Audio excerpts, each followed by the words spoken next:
एक व्यक्ति कुएं के अंदर गिर गया।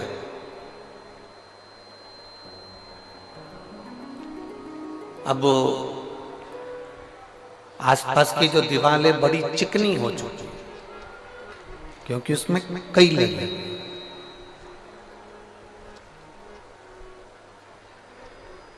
आसपास की दीवार पूरी चिकनी हो चुकी है क्योंकि इसमें काई लगी हुई है। अब वो निकलने का प्रयास करता है परंतु वो दीवार इतनी चिकनी थी कि वो बार बार नीचे गिर जाता।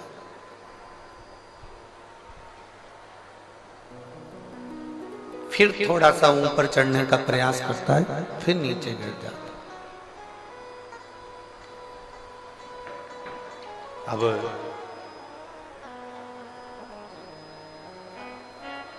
निकल नहीं पा रहा। बहुत प्रयास किया उसने, इतना प्रयास करा तो भी वो निकल नहीं। अब समझदारी क्या उसमें समझदारी ये होना चाहिए कि जब वो काई से घिरी हुई दीवार को पकड़कर निकल नहीं पा रहा है, पानी की चिकनाहट के कारण निकल नहीं पा रहा है, तब उस व्यक्ति ने एक समझदारी करी कि चिल्लाना प्रारंभ कर, पुकारना प्रारंभ कर। और जब चिल्लाना प्रारंभ करा, पुकारना प्रारंभ करा, आवाज लगाना प्रारंभ करा, क्यों? क्योंकि उसको ये भान हो गया कि मैं निकल नहीं पा रहा हूं। अगर मैं पुकारूंगा, आवाज लगाऊंगा, चिल्लाऊंगा तो किसी के कानों में शब्द जाएगा और शब्द गया तो कोई मुझे रस्सी फेंक कर निकाल देगा।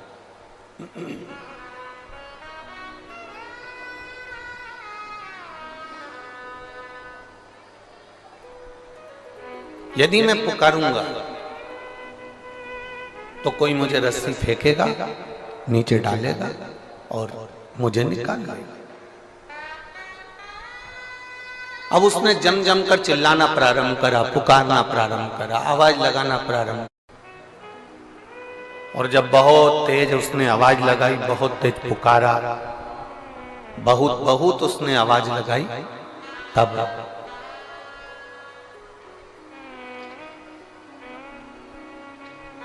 जैसे उसने पुकारना प्रारंभ करा, जैसे उसने बुलाना प्रारंभ करा, आवाज लगाना प्रारंभ करी, कोई पथिक जा रहा था।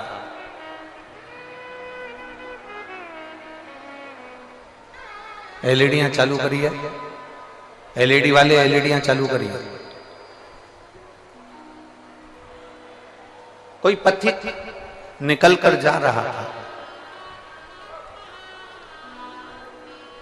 और जब पथिक निकल कर जा रहा था उसने रस्सी फेंकी और रस्सी फेंककर उसको निकालना प्रारंभ।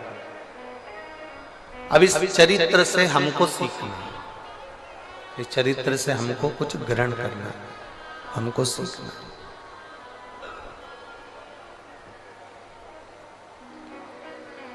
हम भी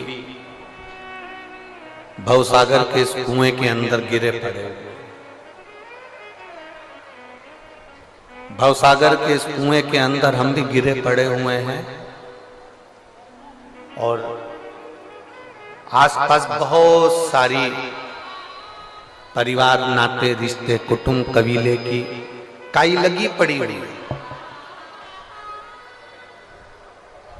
बेटी कहती है पापा पापा, बेटे कहते हैं पिताजी पिताजी, माताजी माताजी, भाई कहता है भाई भाई, बहन कहती है भैया, माता पिता कहते हैं मेरा बेटा। ये सारी काई लगी पड़ी हुई है और भव सागर से, कुएं से हम निकल नहीं पा रहे हैं। जब हम चारों तरफ से दुखी हो जाएं, चारों तरफ से एकदम घिर जाएं और चारों तरफ से जब हम निकल ना पाए, बहुत बहुत कष्ट की जिंदगी चल रही हो, बहुत दुख का समय चल रहा हो, तो उस समय पर जैसे कुएं में पड़ा हुआ व्यक्ति जब निकल नहीं पाता है तो आवाज लगाता है, उसी तरह जब चारों तरफ दुख से हम घिर जाएं, उस समय हमें भी आवाज लगाना चाहिए कि मेरा शंकर, मेरा भोलेनाथ, मेरा महादेव मेरे पास में आ जाए। हम उसको पुकारें, हम उसको आवाज लगाएं, हम उसको पुकारने का प्रयास करें, हम उसको बुलाने का प्रयास करें। और जब हम उसको बुलाएंगे, जब हम उसको पुकारेंगे, तब मेरा देवाधिदेव महादेव मेरे नजदीक में आएगा। जब आप उसको पुकारो, आप उसको बुलाओ। बोल बम का नारा है, जब हम उसको पुकारेंगे तब वो जरूर आएगा।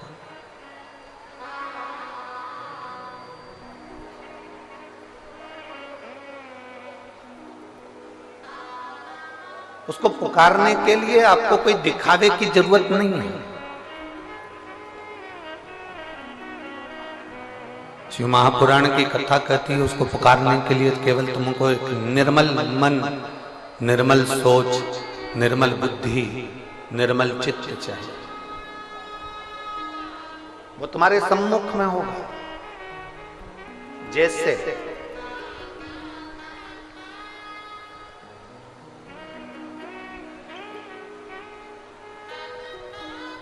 हमारे पास में भगवान की आरती उतारने के लिए हमारे पास में न घी है,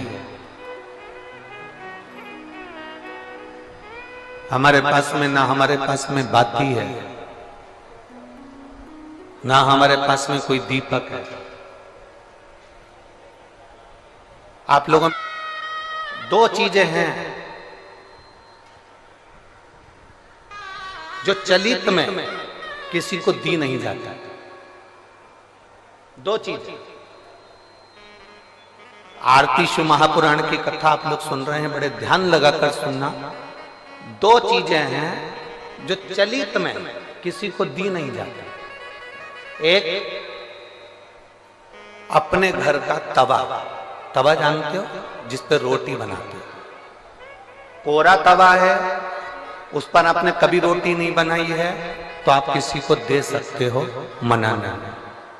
और यदि जिस तवे पर घर के अंदर रोटी बन चुकी है, जिस तवे पर रोटी उतर चुकी है, उस घर के तवे को किसी को नहीं दिया जाता। क्यों? क्योंकि घर में जो बच्चे हैं वो बीमार की बीमार बने ही रहते हैं, वो कभी स्वस्थ नहीं हो सकते, कभी नहीं हो सकते।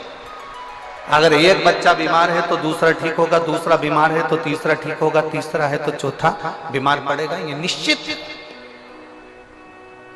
दो चीजें चलित में किसी को नहीं दी जाती, एक तवा, दूसरे नंबर की कढ़ाई। घर में जो कढ़ाई होती है जिसमें आप सब्जी बना ली है, कोई सामग्री तल ली आपने, पूड़ी बना ली, कोई सब्जी बना ली, कोई हलवा बना लिया, सीरा बना लिया, कोई पदार्थ बना लिया। कोरी कढ़ाई है ना, आपकी मर्जी पड़े उसको दे दो, चलेगा। कोरी कढ़ाई है ना, आप किसी को भी दे सकते हो। पर जिस कढ़ाई में आपने भोजन का निर्माण कर लिया है, जिस कढ़ाई में आपने कभी भी एक बार भी अगर कुछ बना लिया है, तो वो किसी को गिफ्ट में या किसी को दान में या किसी को दी नहीं जाती। नहीं तो उस घर के अंदर 1 रुपया कमाओ, 1.25 रुपये खर्च वाला काम चलता है। घर में कभी पैसा टिक ही नहीं सकता, वो जिंदगी भर कितना भी प्रयास है, वो अपने जीवन में कितना भी प्रयास कर ले, घर में पैसा नहीं टिकेगा। वो भले कुबेर का खजाना लेकर आ जाए, चाहे वो दुनिया का भंडार भर कर ले जाए, पैसा आएगा जाएगा, घर के अंदर टिक नहीं। दो चीजें चलित में दी नहीं जाती। आपको बोलना है कौन कौन सी चीजें हैं। पहले नंबर की तवा, दूसरे नंबर की, ये दो चीजें दी नहीं जाती, हम इसको देते नहीं, देना नहीं। हाँ, यदि वो कोरी है उसमें ना रोटी बनाई गई है, ना उसमें कोई सामग्री बनाई गई है, अगर वो कोरी है तो आप दे दो। पर यदि एक बार भी अगर वो प्रयोग में आई है तो वो नहीं देते, उसको देते नहीं, उसको दिया नहीं जाता। शिव पुराण भगवान शंकर का पावन चरित्र कह रहा है। पशुपति व्रत करने वाली माताओं के चित्त वृत्ति में ये बात बैठना चाहिए, चाहे भाई पशुपति व्रत कर रहे हो, बेटे कर रहे हो, माताएं कर रही हो, बच्चे कर रहे हो, उनके बुद्धि में ये बात बैठना चाहिए कि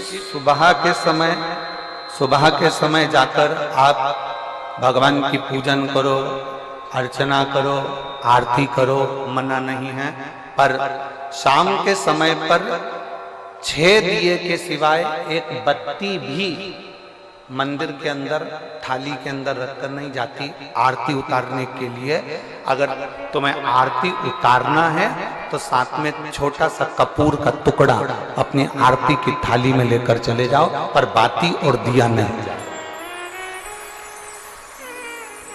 बाती और दिया नहीं जाए। वैसे तो आप लोग लेकर नहीं गए हो, मुझे विश्वास है कि आप लोग लेकर नहीं गए हो, और लेकर गए भी होगे तो उसका फल आपको फिर प्राप्त नहीं हुआ होगा। तो आप लोगों ने दूसरों से कहा होगा हमने तो करा पर हमें फल नहीं मिला। उसका कारण केवल इतना है कि आप उसका फल प्राप्त नहीं कर